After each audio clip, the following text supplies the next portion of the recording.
the smell of burnt toast. That's the first thing I remember about mornings as a kid. I'd creep downstairs, and there he'd be my dad, staring into a newspaper, a wall of paper between us. He'd scrape the black bits off his toast into the sink, grunt something that sounded like morning, and that was it.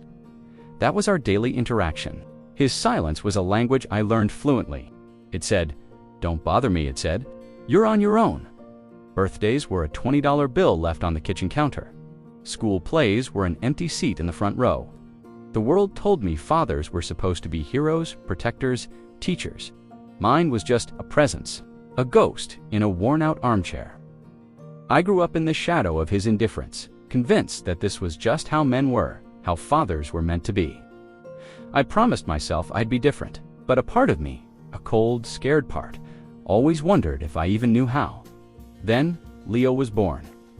The moment they placed him in my arms, this tiny, red-faced, screaming little person, everything shifted. I looked into his scrunched-up face, and I didn't see a burden or a distraction. I saw a beginning. My beginning. And in that overwhelming, terrifying, beautiful moment, I saw the ghost of my own father standing in the corner of the hospital room. The cold silence I grew up with threatened to creep in, to tell me I wasn't equipped for this, that I was destined to repeat his mistakes. I held Leo tighter and made a silent vow. Not on my watch. The cycle breaks with me. The first few years were a minefield of self-doubt. Every time Leo cried and I felt a flicker of frustration, I heard my dad's silence echoing in my head. Was this it? Was this the beginning of the distance? So I did the opposite. I leaned in. When Leo fell and scraped his knee, I didn't just tell him to brush it off. I sat on the pavement with him, looked him in the eye, and said, "Wow, that looks like it really hurts. Let's get a cool bandage for that brave knee."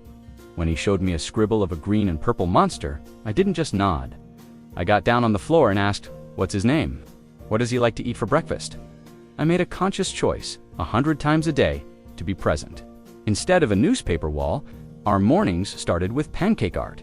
Sometimes they looked like lopsided dinosaurs, other times just blobs, but we'd laugh until our stomachs hurt. I learned the names of every single one of his toy cars. I sat through hours of cartoons I didn't understand just to be next to him on the couch. I learned that being present wasn't about grand gestures. It was about the small, consistent moments. It was about putting my phone down when he was talking. It was about listening, really listening, not just waiting for my turn to speak. My father never taught me how to fix a leaky faucet or how to throw a baseball. So, Leo and I learned together. We watched online tutorials, getting soaked trying to fix the sink, laughing as we failed. We went to the park, and my first few throws were more of a danger to passing birds than to Leo's glove. He didn't care that I wasn't an expert. He just cared that I was there, trying with him. We weren't just fixing a pipe or learning a sport. We were building something my own father never gave me. Shared memories. We were building a foundation of trust, brick by brick, clumsy attempt by clumsy attempt. There were hard days, days I was exhausted from work, days I felt overwhelmed. On one particularly tough evening, after a long day, Leo had a massive tantrum over the wrong color cup. I felt that old familiar anger rising in my chest, the urge to shut down, to retreat into silence, just like my dad would have. I could almost feel the cold armchair calling my name. I took a deep breath, knelt down to his level, and said, "You seem really upset right now. I feel frustrated too. It's okay to be angry. Let's take some deep breaths together." It felt unnatural. It felt like acting. But as we breathed in and out, his sobs quieted, and he leaned his little head against my shoulder. In that moment, I wasn't my father's son. I was Leo's dad. Breaking a generational cycle isn't a single heroic act. It's a million tiny rebellions against the patterns you were taught. It's choosing conversation over silence. It's choosing empathy over indifference. It's choosing to show up again and again, especially when it's hard.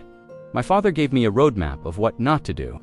He showed me the profound emptiness that comes from emotional distance, and in a strange way, that was a gift. It was the darkness that made me appreciate the light. Last week, Leo had his first school presentation. He was nervous, shuffling his little note cards, his voice barely a whisper at first. I sat in the front row, in the seat that was always empty for me.